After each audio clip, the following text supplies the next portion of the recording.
aujourd'hui, j'aborde le sujet de la légitimité. Je réaborde le sujet de la légitimité parce que je vous en ai déjà parlé. Et je vais vous en parler encore. Jusqu'à ce que vous vous sentiez légitime. Moi, je me suis longtemps sentie illégitime.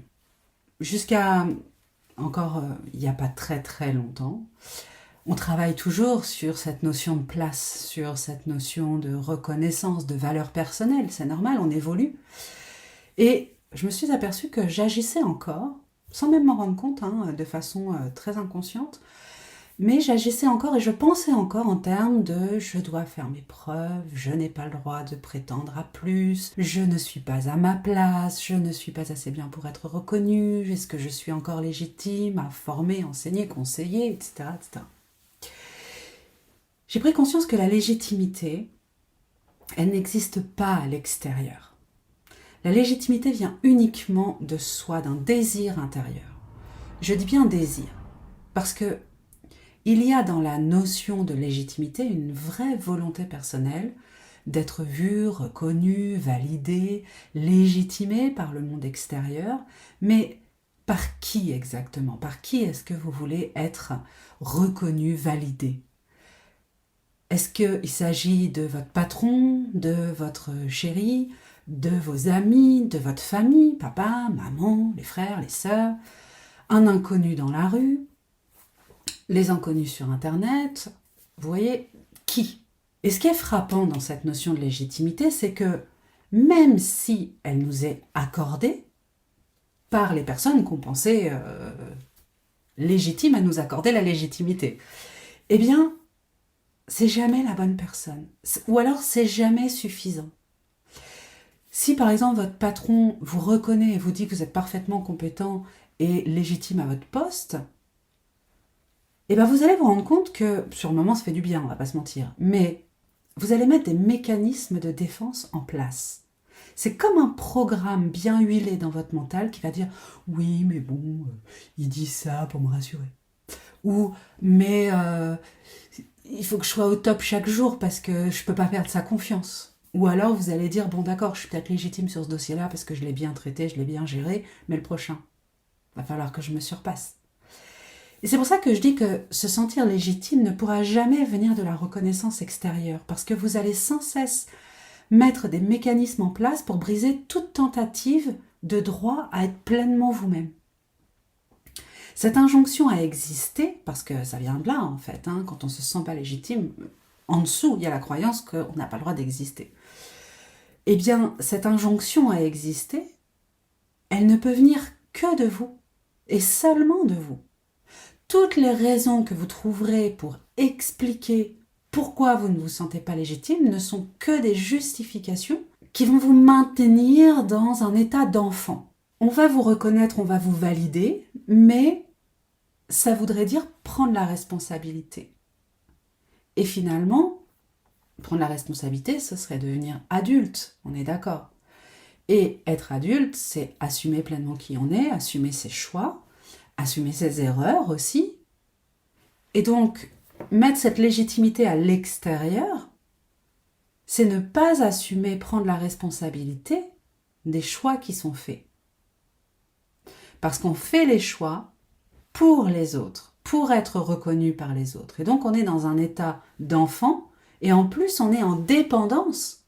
Donc là, il y a vraiment un mécanisme qui est néfaste finalement, parce que vous êtes en dépendance de ce que les autres vont dire de vous, vous reconnaître, vous valider, vous légitimer.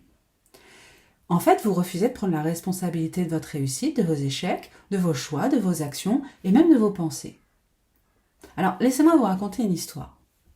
En 2012, je découvre par un médium magnétiseur que j'ai des dons, comme on dit, des capacités.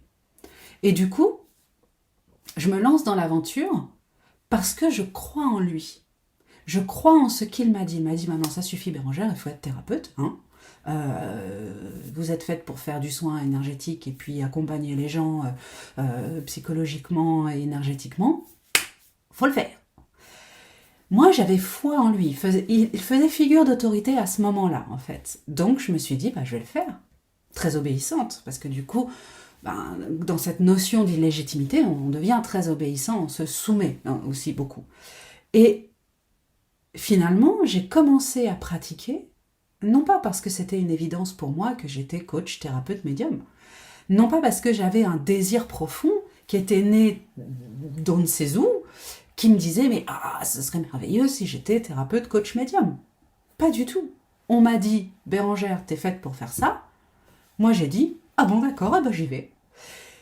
Et je ne croyais pas en moi quand j'ai commencé. Je croyais en lui finalement, parce que c'est lui qui m'a lancé. J'ai mis toute la responsabilité sur lui, mais c'est dangereux ça.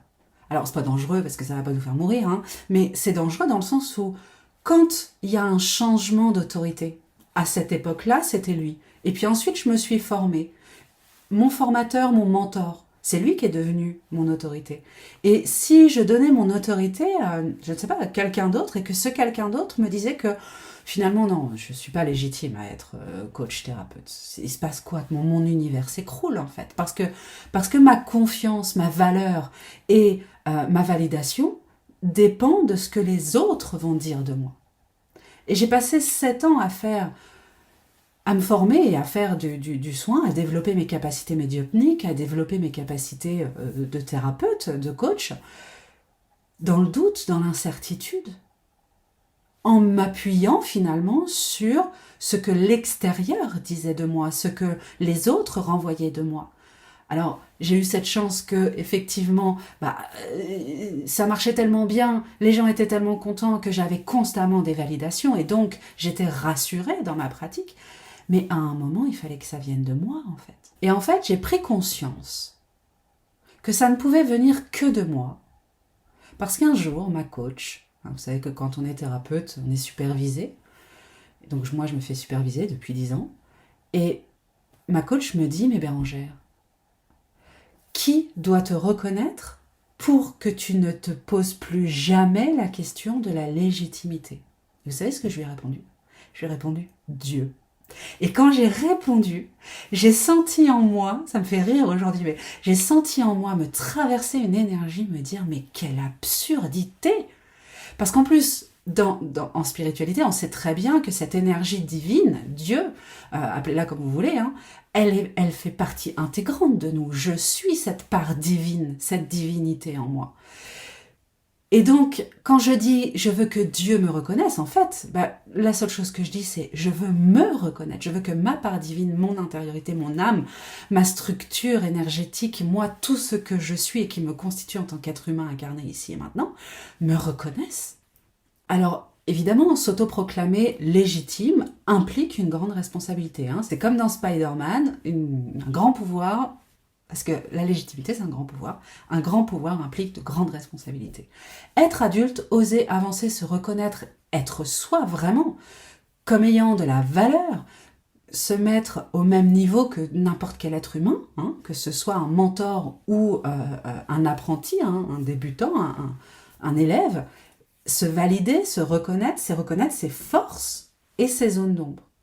Et c'est composer avec et en prendre la responsabilité. Alors vous allez me dire, oui mais moi, quand j'étais petit, on m'a jamais reconnu, on m'a jamais valorisé, et alors du coup, je sais pas comment faire. Je vous rassure, moi non plus, je sais pas comment faire. J'ai jamais su comment faire, et je pense que personne ne sait comment faire. Parce qu'il n'y a rien à faire. C'est un choix. Il suffit de choisir, de se dire à soi-même, c'est bon, j'arrête de me victimiser là. J'arrête de chercher un sauveur. Je décide de ma vie maintenant parce que personne ne va le faire à ma place. Si je ne me rends pas légitime à être qui je suis et à faire comme je désire le faire, toute mesure légale gardée, on est d'accord, qui va le faire? Personne.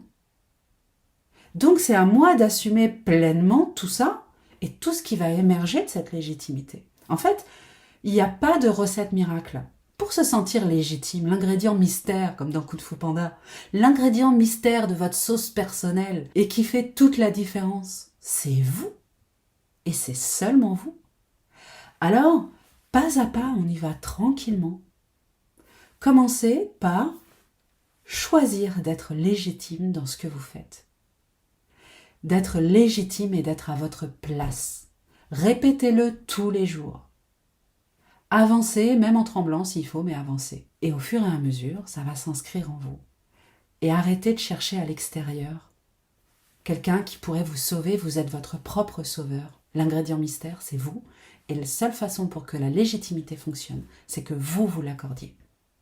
Alors, si vous voulez aller plus loin, j'ai créé une formation qui s'appelle « Trouver sa place » et qui va vous aider étape par étape, petits exercices par petits exercices, à avancer vers cette notion de prendre sa place, parce qu'il ne s'agit pas de trouver sa place, mais de la prendre, d'être vraiment pleinement dans sa vie, dans son existence, et de se valider. Pour retrouver les rendez-vous, les formations, les conférences, les masterclass et les ateliers, rendez-vous sur le site www.berangermusard.fr. Et puis si cette vidéo vous a été utile ou si vous pensez qu'elle peut être utile à quelqu'un, n'hésitez surtout pas à la partager, à la commenter et à la liker. Et je vous dis à bientôt pour un prochain sujet. Bye bye.